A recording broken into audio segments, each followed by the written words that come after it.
Hi, I'm Owen from Rask Australia. Thanks for tuning in to the Rask Network.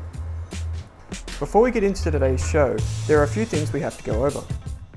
Firstly, what you're about to hear and see is limited to general information only. It's not personal financial advice like you'd get from a financial planner. Also, it's important to remember that past performance is not indicative of future performance. That means that anything that's happened in the past, or we say today, is not necessarily going to reflect what happens in the future. Lastly, please consider that any of the guests or myself are featuring on this program may have a financial interest in some of the products or shares mentioned. That's enough from me. I hope you enjoyed today's program. Kate, welcome back to another episode of the Australian Finance Podcast. It's great to be back, Owen, on this lovely Melbourne day, and we've seemed to recover from the storms okay, so that's a plus. Yes, it always is a plus when we get through the storms. For those of you that aren't in Victoria, Kate and I are recording this on November 3rd, and it has been a bit of a wild week. So up here in the hills, very wild indeed, without power for a while. That's okay. Today we have a very special guest joining us. Tim Crowe is more than qualified nutrition, I dare say, dietitian, has a PhD, runs his own podcast, has a blog. I noticed you wrote for Choice for 10 years, mate. We're thrilled to have you on the program to talk nutrition and eating healthily on a budget. Sorry. So thank you for joining us today. Wonderful. Thank you very much for having me on the show. I'm really looking forward to speaking to both yourself and Kate. So thank you. Yeah. Thank you for that kind introduction. Yeah. I thought maybe you could just give us a quick background on yourself, mate. I know that you've got 25 years, I believe, in academic teaching and research. Can you just tell us a little bit about yourself? Because I think for something like, it's like finance, right? It's very similar with nutrition and dieting. There are so many fads, so many people coming out claiming to be experts, but I think it's safe to say we've got an expert here in our hands who can be trusted. So tell us a little bit about yourself, and if you can, just give us the 101 on Tim Crowe. Well, thank you very much for that introduction. And I class myself as a card-carrying academic nerd. I've spent pretty much my whole career in universities, either studying or doing research and teaching. And nutrition has been my main area. And I'm incredibly, evidence-based. So I don't get out of bed in the morning unless there's a randomized controlled trial that says it's safe to do so. And that's my focus. But with nutrition, unlike many areas of science where we have the science and, with a few exceptions, we generally accept that the experts know their stuff. Maybe vaccines are one exception. Everybody seems to be an expert these days on it. But in nutrition, it's a bit different because everybody eats and everybody has different food preferences and everybody responds to food differently. And nutrition is quite seductive that it has this illusion that all you need for good health is, cut out gluten, eat clean, eat organic, and there's great health, and that's all you need to do. But as with any discipline, once you start delving into it, there is a lot more to it. And there's a lot more complexity and nuances. And even with my career in nutrition, I don't know everything. And I'm also humbled by the fact that research is always changing. Recommendations do change based upon research, but even the research we have is not always the best quality. So I try and look at what are the consensus views. What does most of the research, what direction does it point into, rather than cherry pick a couple of studies or two that support a particular way of thinking. So that's my approach. It's firmly evidence-based nutrition. In the last few years, I've been working mostly as a freelance health and medical writer in media communication, which I love doing that. Hence, I love speaking about nutrition to the public, writing about it, podcasting. So I've got my dream job now, one I've created myself. So I left the university behind, and now it's all about nutrition communication. So there you go. There's a couple of minutes summary of where I've come from and where I am and what am I doing.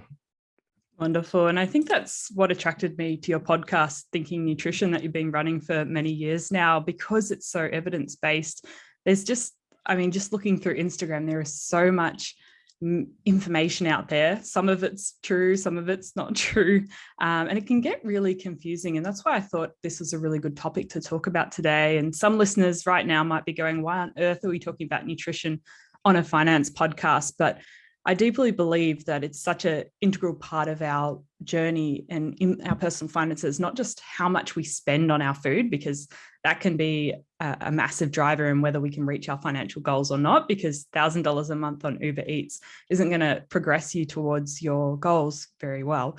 But it's also, if we're working towards these big financial goals over a 30-year time frame, we might end up just focusing on that and forgetting about our health as well. And we don't want to be 50 years old with 101 different health issues because we neglected that in our 20s and 30s.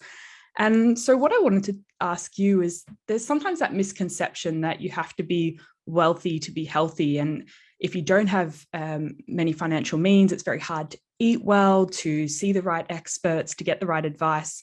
Is there any truth to this? And what would you suggest? Look, that's a really great question, Kate. And there is a perception, if you get your views about health from Instagram, that healthy means a smoothie with acai berries and chia seeds and has to be organic and green. That's a very expensive way to eat. If you need to have all of the latest superfoods, that's a very expensive way to eat. Again, I'm a research nerd, and there's been lots of research done into this. What we consider a very healthy diet can be just as the same price, if not cheaper, than a very highly processed typical Western junk food diet. You can eat incredibly well, incredibly healthy at a lower price. It does take there is a bit of cost. And by that, I don't mean money. You have to invest a little bit in actually perhaps preparing some of the food, heaven forbid going out and buying some of the food. That's where some of the cost is. But financially, you can eat incredibly healthy without all of any trendy superfoods, and you'll be healthy just as well. Yeah, it's insane how much chia seeds and all of those things cost. Exactly. You put those in and some cacao nibs. Sure, it's great, but that is not healthy. You can eat just as healthy with a boring old fruit salad and a green salad. That's it. And you'll get the same benefits from it. Whether you like the taste is a different matter. So obviously choose foods based on taste, but don't think it has to be organic, it has to be clean, and it has to have all of these special ingredients. That is very expensive, and it's really not needed if you're only focusing on just eating well. You can just do it with the boring old staples of what you can find in fruit and veg and grains and cereals and legumes and so on. So that's the cornerstone of a healthy diet. Tim, I'm led to believe that the food pyramid that we got when we were in school, there may be some things that maybe don't stack up in that pyramid. Yeah. I've since learned. This was kind of new to me as I was going about trying to research my own diet. I recently became vegetarian, so I was just trying to find out, what do and don't I need, and I realized there may be some holes in that pyramid that are a bit out of whack. Yeah. Can you just explain to listeners and Kate and I, what are the essential building blocks of a healthy and balanced diet for most people? So it's a good thing you've mentioned the pyramid. We have the pyramid, we also have the plate. Different countries have different takes on that. And it does change a little bit over time. But the cornerstones of what is considered a healthy diet, and this is based upon decades and decades of research, hundreds and hundreds of review papers, showing that the cornerstones of healthy eating are mostly plant foods, not overly processed. That's pretty much it. That's it. That's a whole nutrition degree there, mostly plant foods. I say that mostly that you don't have to be a vegetarian to be healthy. You can eat incredibly healthy if you choose to have some dairy foods, if you choose to have some meat or some chicken or fish. But if most of the foods on your plate are plant foods, that is 80 to 90% of the battle. Where the debate comes is that we've got all these health problems in a country like Australia, where 67% of us are carrying too much weight. We've got diabetes, heart disease, and so on. It's all because of the food pyramid and all of these evil carbohydrates and grains that are in them. Now, first of all, 7% of Australians don't eat the recommended servings of vegetables each day. Most of the grains we eat are highly processed. A third of our calories each day comes from junk food. No one eats according to what dietary guidelines and the food pyramid actually says. So we have the recommendations, and what people do are very, very different. So I always sort of find it quite interesting. People want to blame dietary guidelines for health problems when very few people actually follow them, and increasingly not many people actually read what the guidelines say. And that's what all they say. Don't eat a lot of junk food, eat mostly plant foods. And that's for most of the population, that's all you need to worry about.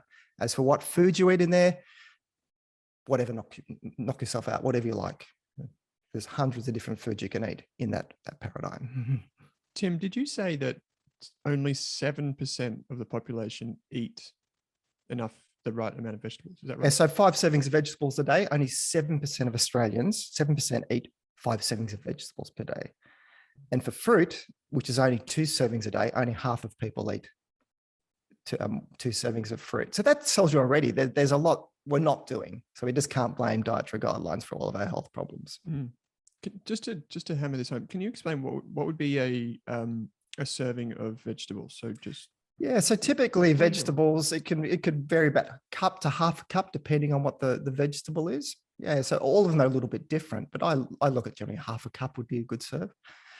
But when people say, well, you need to eat organic, we need to eat these particular superfoods, I start from the base that very few people are eating well to start with. So any improvement you make, even just one extra serving of vegetables, that will actually have health benefits. And there's been some interesting research showing that over several years, as people increase the amount of fruit and vegetables they eat, their mental health improves as well. Obviously, a lot of interest now in the gut microbiome, and in fact, how that affects our mental health. And the A-grade quality fuel for our gut microbiome is fiber coming from plant foods. So that has a dramatic impact on our health, just as one of many different mechanisms. And it's so easy when you go out to eat quite a lot that you realize, hey, I didn't really eat any vegetables, or maybe I had 1 or 2 leaves of spinach, and that's definitely not even 1 servings of vegetables. So I guess that comes back to like that cooking at home. You end up with a very different kind of diet to eating out a lot. Very much so. We know people that have very different diets when they eat outside of the home compared to when they eat inside the home, and that's been known for many years, and that's fairly obvious. Although the most popular takeaway food in Australia is actually sandwiches. So that's what people buy at sandwich bars and so on. That's actually a staple in the work office environment where people go out and buy those things. Yeah. Yeah, and just like with our finances, when we're trying to get started on this journey of learning how to be healthier, there's just so much information out there, as we've mentioned previously. Even just in studies, there sounds like there's a huge array. And I wanted to know if you had any suggestions for our listeners on when going through this information. Maybe they're trying to read some healthy eating books or trawling through the internet for suggestions. How can we sort of filter through all of this information, find the most accurate and useful stuff for ourselves, and even stay up to date? As you mentioned, things just keep changing. They do. Things are changing all the time, but I always take it back to what the cornerstones are. So if you're getting advice that really is going against what most credible professionals are saying, what consensus views are saying, then that's really worth raising a skeptical flag. If someone's coming from left field and says, no, everything you've been told before is wrong, this is the secret to good health, particularly if they're selling you a product, a book, online, 12-week program and so on. That's always something to be cautious of. Yes, you can choose to follow all sorts of people on social media, but how do you determine who's good and who's bad? Well, I always take it back. If you want to keep up to date, the #1 best site on the internet, it's called examine.com. Examine.com. It is staffed by PhD nutrition researchers. And what they do is they go through all of the latest research and they give you unbiased digests of it. They evaluate supplements, new research, and they put it into context of what it means for you.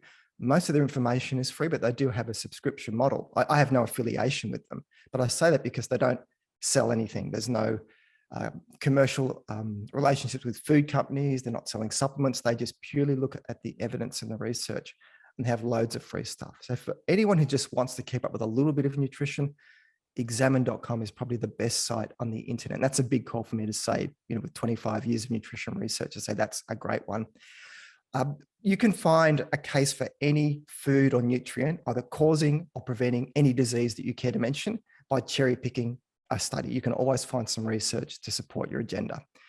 So I would say that if you're reading something that someone's making a case for a food or nutrient, are they just citing one study, maybe done in mice, or just in one study in humans? Or are they using something called a systematic review? So a review paper gets all of the research and combines them together. So if you do see research cited, see if it's actually a review paper they're using. And that is much more powerful. And they're called systematic reviews or meta-analyses. So in my podcast, a lot of the research I use are systematic reviews, because it takes all of the research together and it reduces the biases. So that's a good place to start. But in the end, is the advice gelling with you?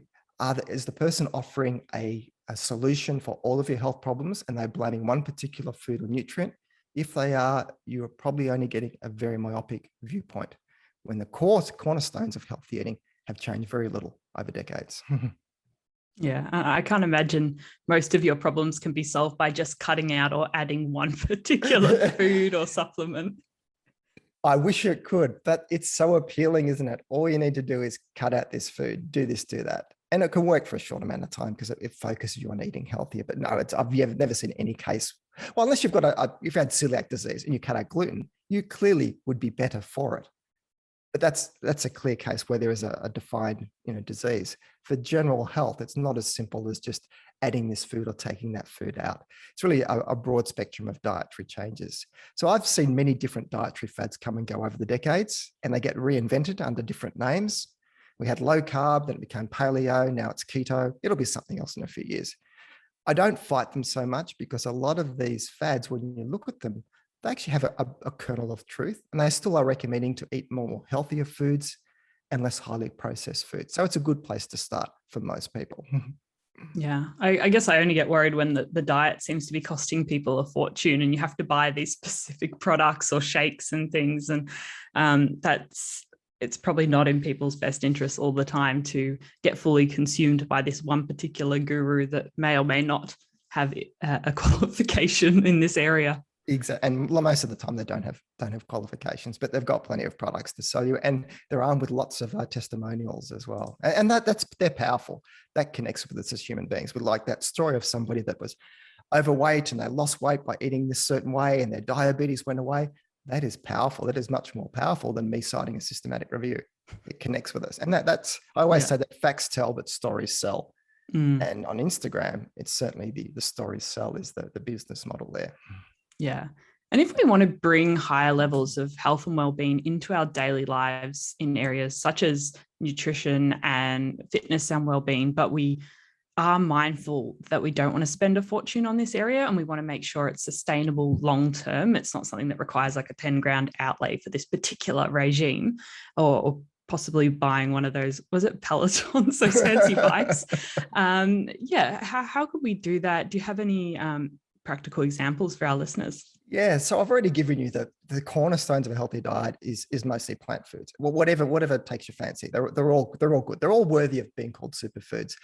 Just to start with, this may be surprising to you, but if you want to buy frozen or tinned or dried, nutritionally they are just as good as fresh produce. Now that for a start, they're actually generally cheaper and they're much more convenient. And the reason why they're nutritionally just as good as fresh produce is because what we buy as fresh produce is not really most of the time fresh. It's been in storage for some amount of time and it's been sitting on the shelves. Whereas frozen and tin foods, it's generally processed within 24 hours after picking, and most of the nutrition is locked into it. So I say that there's been some research showing that people that have a lot of frozen and canned fruit and vegetables on hand as a supplement overall eat more of these foods in their whole diet compared to people that only eat fresh produce. So that's a great way that it's cheaper, it's convenient, nutritionally it's just as good. Yes, the taste might be a little bit different, but if your goal is to save money but also to eat well, they are great things to be going for. If I had to choose one food or food group that probably does deserve the title superfood, it's the most boring foods you've probably heard of. They are legumes. Kidney beans, black beans, soybeans, navy beans, chickpeas, lentils. These are powerhouse foods. They're an excellent source of protein and fiber. They're the most common foods eaten around the world where people live very long, healthy lives. It's legumes that it's a core part of the diet, but they're very much unloved. But I would have to say they're probably the best foods you can be eating. A can of baked beans does count as legumes, to start off with. Yeah. So they're great. And then you can start doing things like, if you don't want to be a vegetarian, just start having less meat. Getting on the meat-free Monday trend, that means you'll be eating more fruits, vegetables, grains, and so on. That's a good way to start. So really having easier, convenient food on hand, ways to get more plant foods in your diet is maybe just having some meat-free days.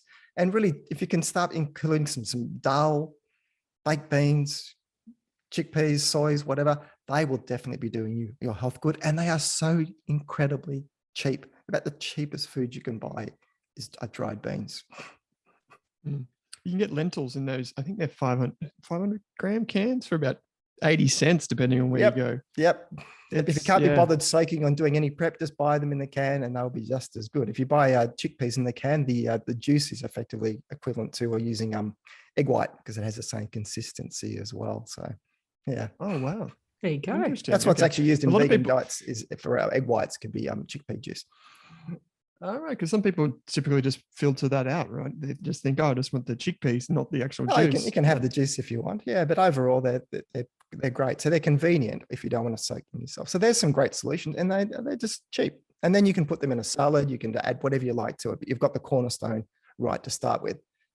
And huge, and you've saved yourself dollars and dollars compared to buying cacao nibs and acai berries and chia seeds, which if you like them, buy them. But if you just want to have good health and not spend a lot of money, they're the ones to go for. Yeah, fascinating. I love a lentil shepherd's pie. It's basically a pie that we make with lentils. Yeah, it's fantastic. Okay, so there is actually something interesting, and maybe this is all a bit self-serving of Kate and I, because we're on a bit of a fitness regime at the moment. We've both got Apple Watches. We're trying to be a bit healthier.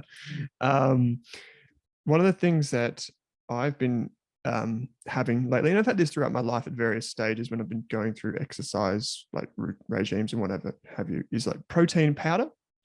And I kind of jumped on this idea that you might need to X amount of grams per kilo of body weight to put on weight and muscle and all that sort of stuff. But then there's things like vitamin subscriptions, and there's all different types of things that people will recommend to you. Are there any of these? Are these just like, are most of these things just fads? And I guess you might say yes, but then are there any of them that are, genuine and help us can kind of give us any sort of shortcut towards a healthier diet?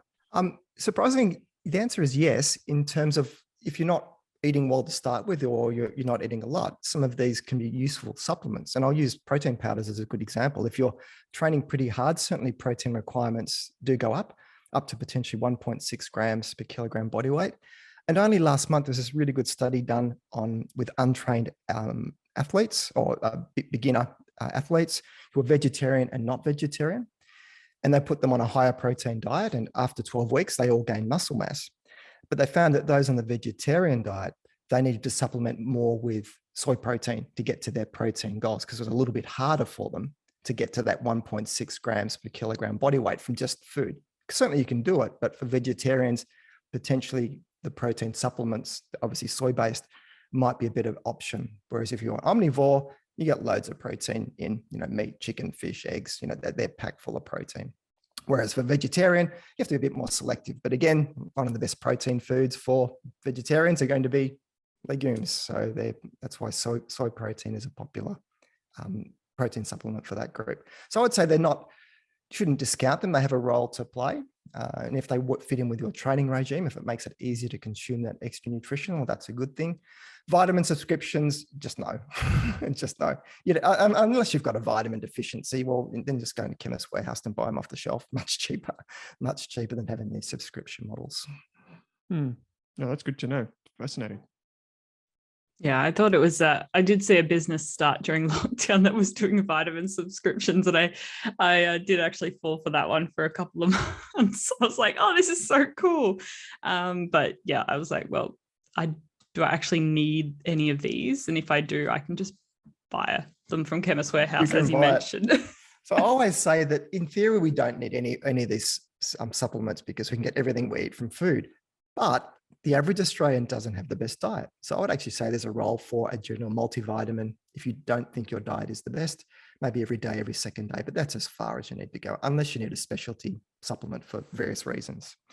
And there's plenty out there. But if you're a woman planning pregnancy, folic acid, iodine, vitamin D is a popular one at the moment because of our low levels of vitamin D in the population. But if you need them, they're pretty cheap to buy from Chemist Warehouse or anywhere online rather than the expensive subscription services. And the other one that's started to pop up more over the last 2 years is going into a cafe and they have about 10 different types of milk on the menu. Oh, it's crazy. I did a really popular podcast on all the different types of alt milks a while ago. Yeah, so if you like any of them, they're great, but the only one that compares to cow's milk nutritionally is soy milk.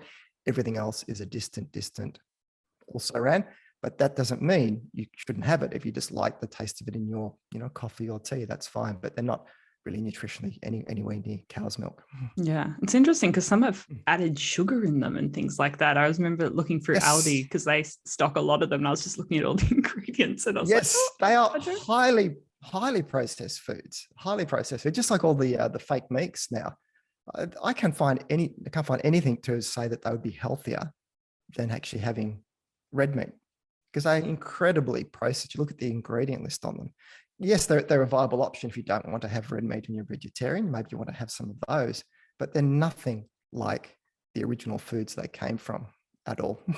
Yeah, and I think that's sometimes the challenge with especially people who have dietary requirements like dairy-free or celiac, and you look at the ingredients of the specialty products in Woolies or Coles, and they suddenly have 10 times the ingredients of the normal product. And you really worry what is in there and what are they filling your body with if you are consuming that product, plus the fact that they're a lot more expensive. Yes, exactly right. And gluten-free is a good example. There's been some research done in this area that overall, a gluten-free diet, if you're substituting like for like, so a regular product versus a gluten-free product, that gluten-free product is more expensive, and it will be slightly less nutritionally better because there's more processing and changes to it. Of course, if you have to have a gluten-free diet, of course you have to, but just going for foods labeled as gluten-free may just be a sign for marketing spin for companies, obviously trying to get into the market, into the niche for the popularity of this sort of diet. Many years ago, we had the Atkins fad back in the 2000s. Everything was low carb. We had all these low carb products. You could buy low carb coffee. There was low carb vodka. Crazy. But people bought vodka this. Was already quite low carb. Incredibly low carb. So a lot of it's marketing spin. When you see the labels for it, it generally is a sign that it's going to be more expensive and it will be maybe not as good for you nutritionally. Tim, my wife's actually a celiac. Oh, really? Yeah. Yeah. And so we have the incredible fortune of when we go to restaurants to say that I'm a vegetarian, she's celiac. What can you do for us? So I'm interested to know if you have any kind of strategies around that. If someone listening to this has some type of, sensitivity or some allergy towards food or drink, what are some tips or strategies you might have for them? So I would start to begin with, is your allergy or diet restriction, is it valid? And I mean that, has it been properly diagnosed? And obviously with celiac disease, it's a very regimented process to go through diagnosing, or is it more just self-diagnosed that you may think you've got some sensitivity to gluten, or that someone told you're allergic to foods X, Y, and Z? So if it's not coming from a firm diagnosis, then there's a question if you really need to be following any particular diet. The other thing, though, is if you do need to eat, in a special way, to be obviously avoiding a lot of the specialty foods that are marketed towards that particular allergy, or even gluten-free in some cases, because sometimes it can be more expensive when you can eat just as well by doing a bit of research and learning about what are the foods you can eat on your diet. And very rarely do you need to be buying expensive foods to manage that. Very rarely at all. If you know you've got an allergy, if you know you've got an intolerance, find out what foods are in it, take them out, and then find some good substitutes that are nutritionally similar to those. And a good example would be, if you've got a lactose intolerance, well, okay, no cow's milk, but then soy milk would be the clear winner as a nutritionally comparable food to swap it with. Yeah, your points before I asked that question around the differences between celiac or gluten-free diets and products versus the regular ones is actually, it rings home for us because we always have to check, is this thing in a packet actually a valid replacement from a nutritional perspective? It's often quite difficult because the marketing is so strong. Absolutely. So one good thing about the big rise in gluten-free diets for most of the population that don't have celiac disease, there's an argument that a small percentage may be sensitive to gluten. It's called non-celiac gluten sensitivity. For a lot of people, they've just read a book blaming gluten for every illness known to humankind, and they've gone onto a gluten-free diet, which for them just means, no bread or pasta. But as you would know, someone that wants to cut out gluten, there are thousands of foods that you have to be careful of that contain some level of gluten in it. Most soy sauce contains some gluten in it. So I've lost my train of thought.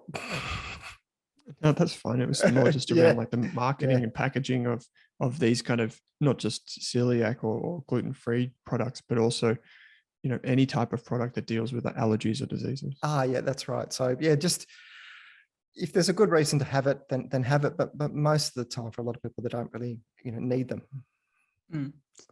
So it's really just about, if you do have one of these things, doing your research to find the most natural, naturally produced, naturally occurring alternative for the foods that you do like and consume on a regular basis. Absolutely. So if you we use a gluten-free diet, for example, there's a lot of grains you can't eat, but you can have quinoa. So it's nice. You can have rice. There's lots of other things you can include in that, rather than buying a very special gluten-free product. You can just make some substitutions. Allergies is a different one. A true allergy, really, you'd have to avoid that food completely. And obviously peanut allergy would be one of the most extreme examples of that. But then we have this borderline in between called food intolerances, which is much harder to diagnose. So for some people, they just find particular foods upsets them. All you have to do is just cut that out and find an alternative to go in its place. Yeah, absolutely. And I was wondering, before we wrap up today, if you were able to share any go-to suggestions for some like cost-effective and affordable lazy meals when we are home and we're tired and we feel like ordering Uber Eats, but we don't want to for our health and our budget. So we have to have something else to go to in that time. Okay, here's a couple of suggestions. Meal prep.